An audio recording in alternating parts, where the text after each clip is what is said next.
دنیا میں تین قسم کے نظریات موجود ہیں تقدیر کے حوالے سے۔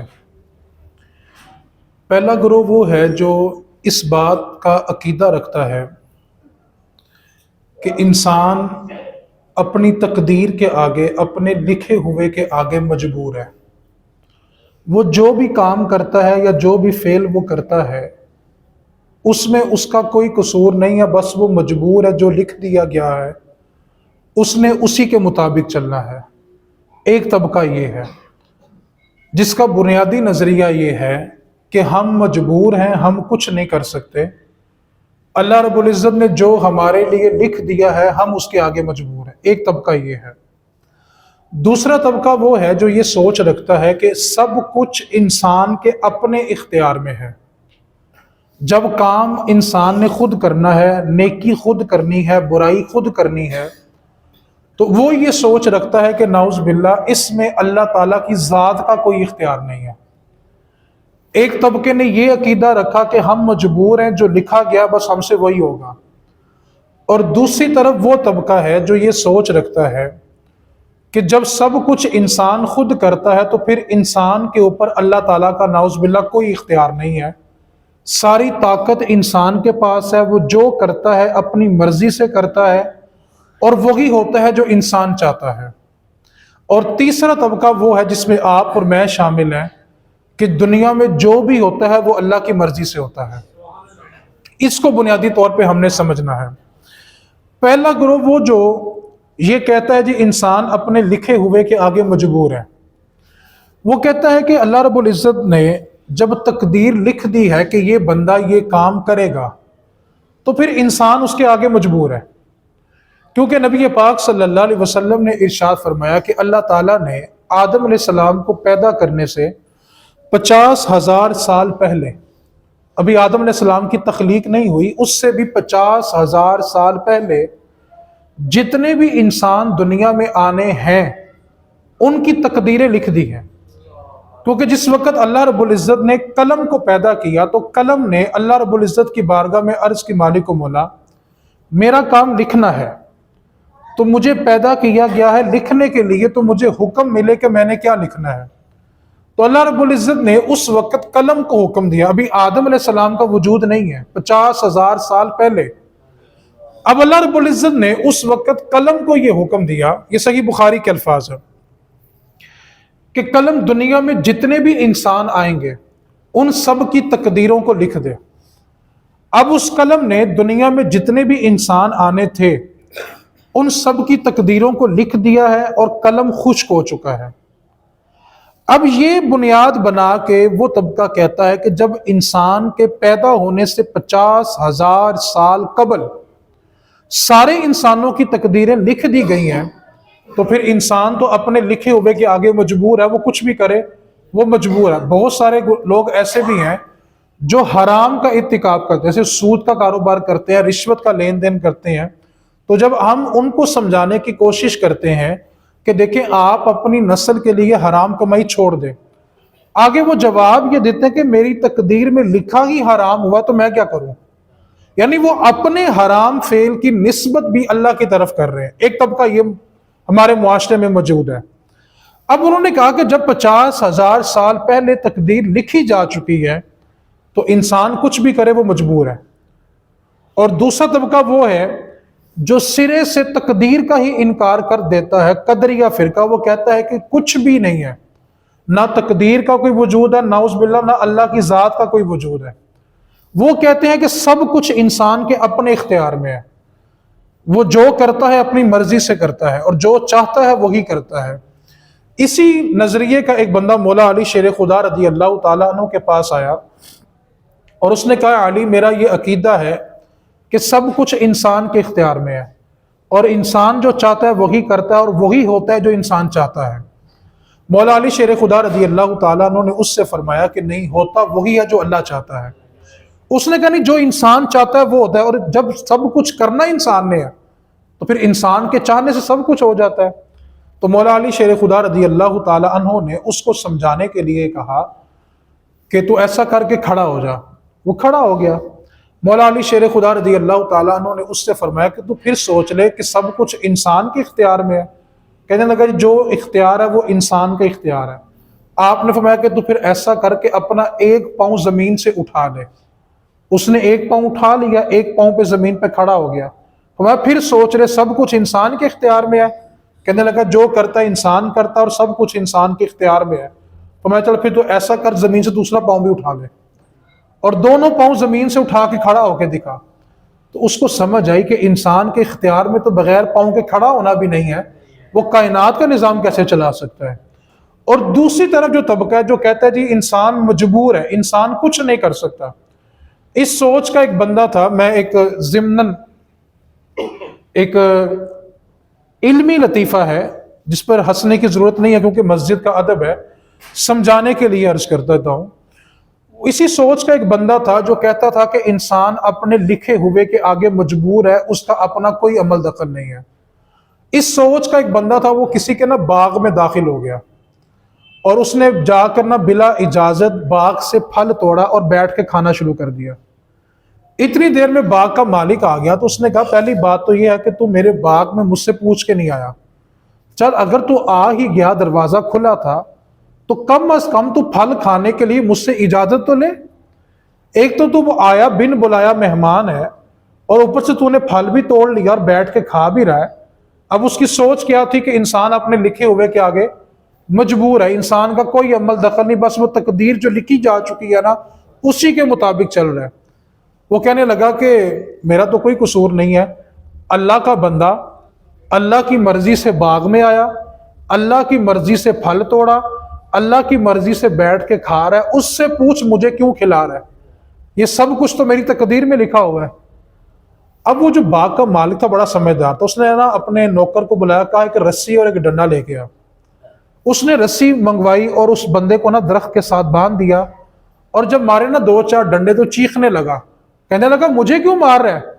تو باغ کا مالک کہنے لگا اللہ کا بندہ اللہ کی مرضی سے، اللہ کے دیے ہوئے ڈنڈے سے، اس کی مرضی سے اللہ کے بندے کو مار رہا ہے، اس سے پوچھ تجھے مار کیوں پڑوا رہا ہے۔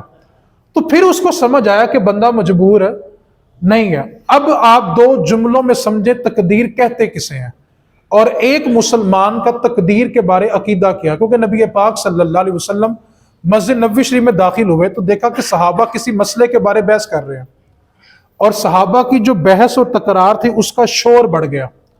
تو نبی پاک صلی اللہ علیہ وسلم اس مجلس میں پہنچے تو فرمایا صحابہ کس بات میں الجھ گئے ہو اور کس مسئلے میں بحث کرتے کرتے تکرار تمہارا بڑھ گیا ہے؟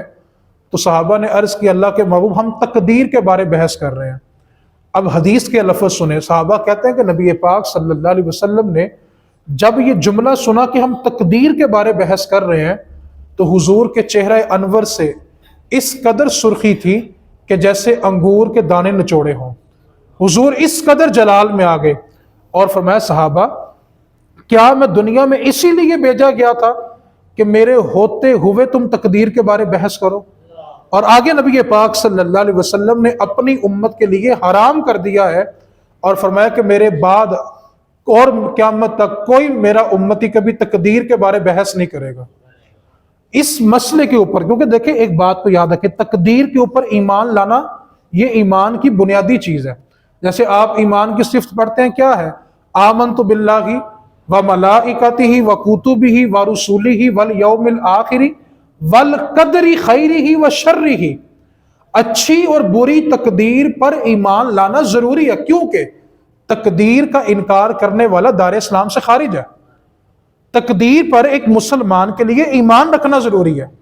اب نبی پاک صلی اللہ علیہ وسلم نے اس کے بارے بحث کرنے سے منع فرمایا ہے، اور دین کی جو تقدیر کی بنیادی باتیں تھی ان کو خود سمجھا دیا۔ اب آپ دو جملوں میں سمجھے تقدیر کیا ہے۔ ہر بندہ یہ سوچتا ہے کہ یار ہم تو وہی کر رہے ہیں جو ہمارے لیے لکھا ہوا ہے، اس میں تو ہمارا کوئی اختیار ہی نہیں ہے۔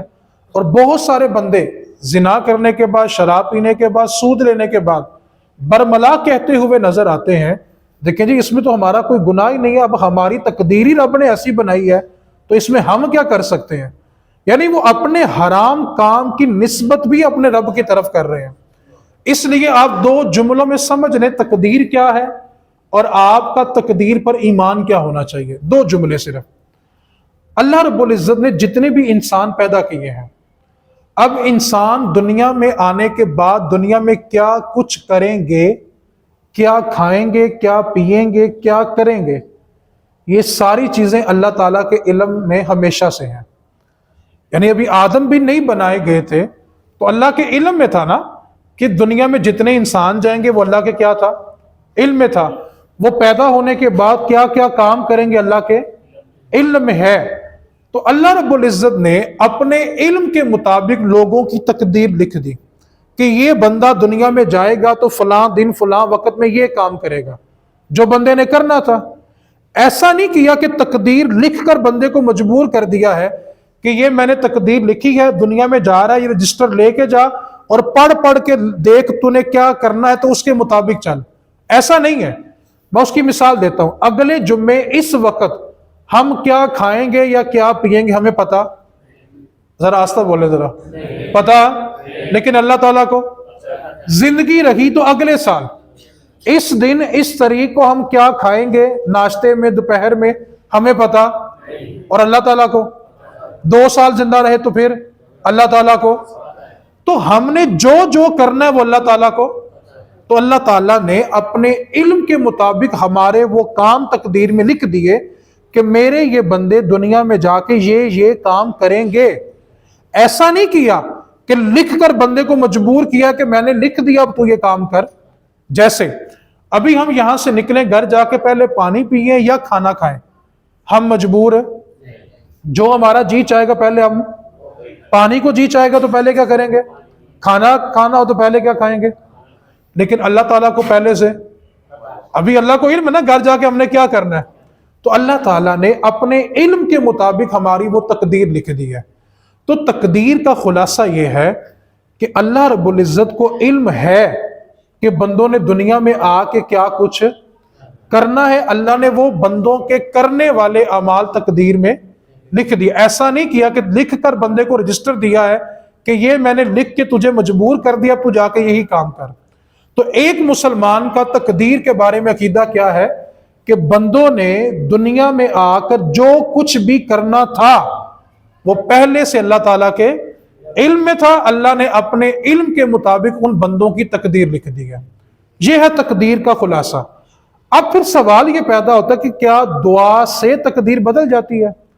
اصل میں بھی جو شب برات آ رہی ہے نا، اس کے بارے لوگ صرف یہی جانتے ہیں کہ نامہ اعمال کی تبدیلی ہوتی ہے۔ تبدیلی کا مطلب کیا ہے پہلے یہ سمجھ لیں، سادہ سے لفظوں میں سمجھیں۔ شب برات کسے کہتے ہیں؟ آپ نے دیکھا ہوگا کہ جب بھی کسی اسکول میں، کالج میں، یونیورسٹی میں، مدرسے میں نیا سال شروع ہوتا ہے نا، تو سارے ٹیچر اکٹھے بیٹھتے ہیں اور وہ آپس میں کتابوں کو تقسیم کرتے ہیں کہ آپ نے یہ کتاب پڑھانی ہے، آپ نے یہ کتاب پڑھانی ہے، آپ نے یہ کتاب پڑھانی ہے۔ یا ویسے بھی کوئی سالانہ ایونٹ ہو تو پولیس کے یا فوج کے ادارے اپنے سارے سپاہیوں کو بلاتے ہیں اور کہتے ہیں اس چوک میں تو نے کھڑے ہونا ہے، اس چوک میں تیری ڈیوٹی ہے، فلاں ناکے پہ تیری ڈیوٹی ہے۔ بندوں کو ڈیوٹیاں سپرد کی جاتی ہیں۔ شب برات کی جو رات ہے اس میں فرشتوں کو ڈیوٹیاں دی جاتی ہیں۔ مثلا اگلے سال میں کتنے لوگوں کی روح قبض کرنی ہے، اللہ تعالیٰ اس کا علم اسرائیل کو دیتا ہے۔ اسرائیل کو ہمیشہ سے سارا علم نہیں ہے، وہ علم جو ہمیشہ سے ہے وہ صرف اللہ کی ذات کے لیے ہے۔ شب برات کی رات فرشتوں کو اگلے سال آگاہی دی جاتی ہے کہ آپ نے پورے سال میں یہ کام کرنے ہیں۔ جیسے بارش برسانے والا جو فرشتہ ہے، اللہ رب العزت اس کو آئندہ سال پورے کا پلان دے دیتا ہے کہ پورے سال میں کس کس خطے میں کس کس دن کتنی کتنی بارش نازل کرنی ہے۔ فرشتے کو یہ رجسٹر مل جاتا ہے۔ روح قبض کرنے والے اسرائیل کو یہ رجسٹر مل جاتا ہے کہ آپ نے پورے سال کے اندر کتنی روحوں کو قبض کرنا ہے۔ جو ماں کے شکم میں فرشتہ روح ڈالنے آتا ہے بچے میں، اس کو رجسٹر مل جائے گا کہ آپ نے کس کس گھر میں روح ڈالنی ہے بچوں میں۔ پھر جو رزق میکائیل تقسیم کرتے ہیں ان کو یہ ڈیوٹی مل جائے گی پورے سال کی کہ آپ نے کس کو کتنا رزق دینا ہے۔ تو فرشتوں کی جو ڈیوٹیاں لگتی ہیں آئندہ پورے سال کی، اس رات کو شب برات کہتے ہیں۔ اب سوال یہ پیدا ہوتا ہے کہ تقدیر بدل سکتی ہے کہ نہیں بدل سکتی؟ میں صرف مختصراً 2 باتیں آپ سے عرض کر دیتا ہوں۔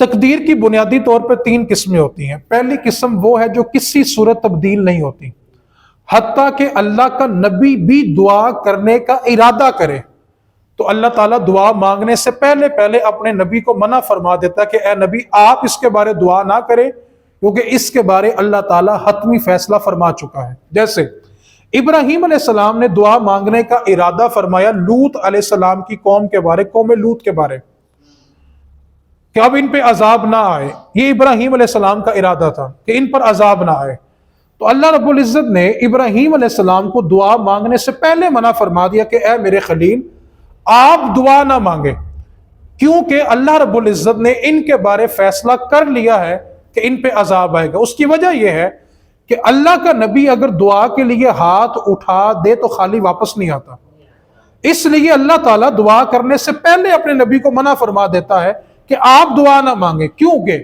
اللہ تعالیٰ کا جو ہر نبی ہوتا ہے وہ مستجاب الدعوات ہوتا ہے۔ مستجاب الدعوات اس بندے کو کہتے ہیں جو دعا کے لیے ہاتھ اٹھاتا ہے تو نیچے آنے سے پہلے پہلے رب اس کی دعا کو قبول فرما لیتا ہے۔ اللہ کا ہر نبی مستجاب الدعوات ہے، اور یہ صرف نبی نہیں ہے، ولی بھی ہوتے ہیں، مومن بھی ہوتے ہیں جن کی دعائیں رد نہیں ہوتی۔ نبی پاک صلی اللہ علیہ وسلم کی ایک صحابیہ تھے سعد ابن وقاص رضی اللہ تعالیٰ عنہ، ہم سب کیا کہتے ہیں حضور آپ پر ہمارے ماں باپ قربان۔ حضرت سعد اتنے نصیبوں والے صحابی ہیں، ایک جنگ کا موقع تھا کہ بڑی جوشیلی تیر اندازی کر رہے تھے، بڑے جوشیلے انداز میں دشمنوں سے لڑ رہے تھے، اور حضور کھڑے ہو کے نظارہ کر رہے تھے کہ میرا صحابی سعد اتنی جوشیلی تیر اندازی کر رہا ہے۔ تو حضور کو جب پیار آیا اور شدت کا آیا، ساری دنیا کہتی ہے یا رسول اللہ آپ پر ہمارے ماں باپ قربان۔ نبی پاک صلی اللہ علیہ وسلم نے سعد کو دیکھا اور فرمایا سعد تجھ پر محمد کے ماں باپ قربان۔ یہ صحابی حضور کی بارگاہ میں عرض کرنے لگے آقا میں چاہتا ہوں کہ میری ہر دعا قبول ہو، میری دعا رد نہ ہو، اور یقیناً آپ اور میں بھی یہ چاہتے ہیں کہ ہماری ہر دعا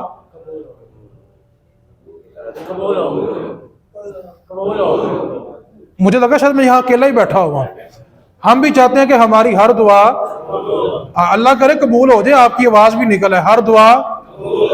اب انہوں نے آ کے عرض کی یا رسول اللہ میں چاہتا ہوں کہ میری ہر دعا۔ آپ دیکھیں نبی پاک صلی اللہ علیہ وسلم حکمت والے نبی نے حکمت والا جملہ بولا، اور ایک جملے میں انسان کو زندگی بھی سمجھا دی۔ ہم سوچتے ہیں کہ دعا قبول کرانے کے لیے تہجد بھی پڑھنی پڑے گی، ساری نمازیں بھی، زکوٰۃ بھی، فطرانہ بھی، روزے بھی، سب کچھ کرنا پڑے گا، یہ ضروری ہے، لیکن نبی پاک کا جملہ سنیں۔ فرمایا سعد اگر تو یہ چاہتا ہے کہ تیری ہر دعا قبول ہو تو صرف ایک کام کر۔ فرمایا سعد اپنی روزی اپنا رزق حلال کر لے، تو جو لقمہ کھائے حلال کا کھائے، رب تیری ہر دعا کو قبول فرمائے گا۔ صرف اپنا رزق پکیزہ کر لے، کیونکہ بندہ انسان رزق کے لیے بہت سارے جھوٹ بول جاتا ہے، حلال حرام کی بعض اوقات تمیز چھوڑ جاتا ہے۔ میں اپنی روزی اپنا رزق پکیزہ کر لے، رب تیری دعائیں قبول کرے گا۔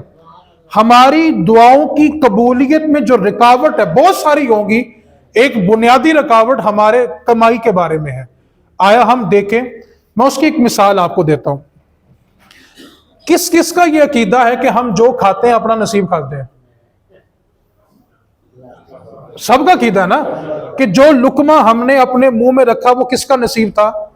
ہم کسی کا نصیب چھین سکتے اور کوئی ہمارا نصیب۔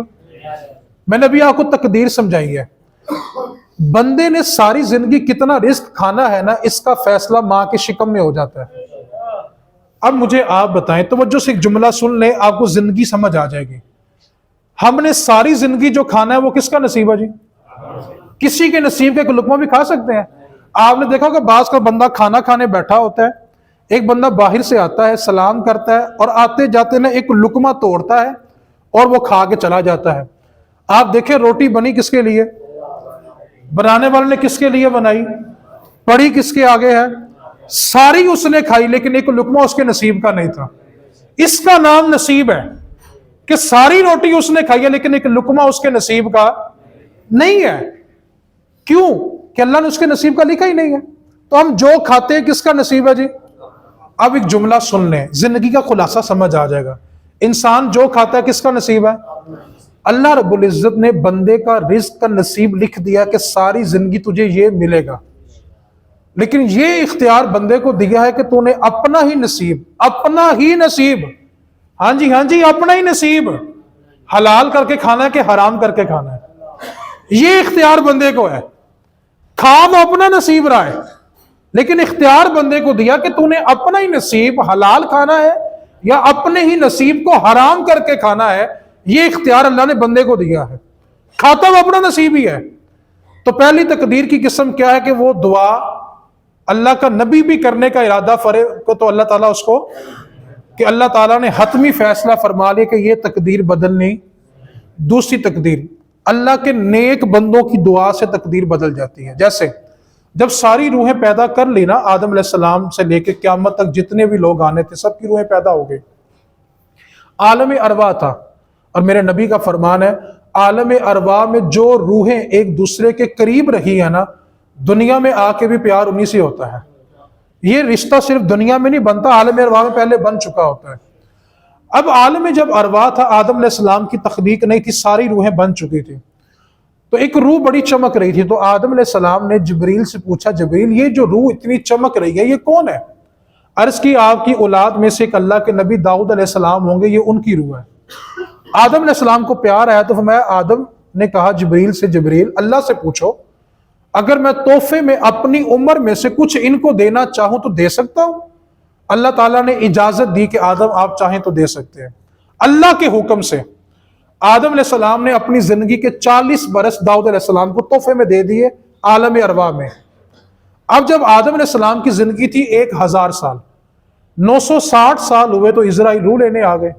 عرض کی حضور جانے کا وقت ہوا جاتا ہے، تو فرمانے لگے میری زندگی ابھی 40 سال پڑے ہوئے ہیں، تو فرمایا نہیں وہ آپ نے داؤد کو دے دیے تھے۔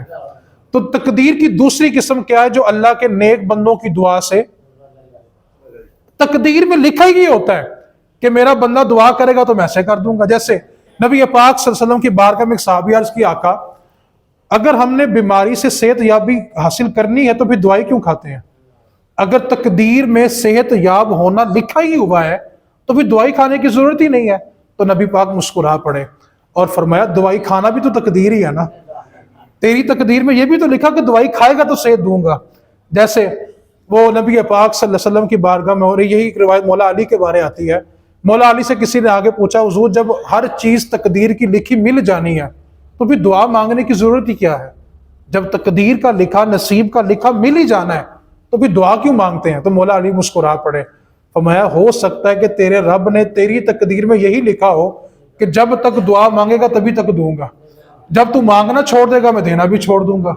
تو بندہ جو کام کرتا ہے نا وہ تقدیر کا ہی حصہ ہوتا ہے، ٹھیک ہے۔ تو دوسری قسم کیا ہے کہ اللہ کے نیک بندوں کی دعا سے تقدیر۔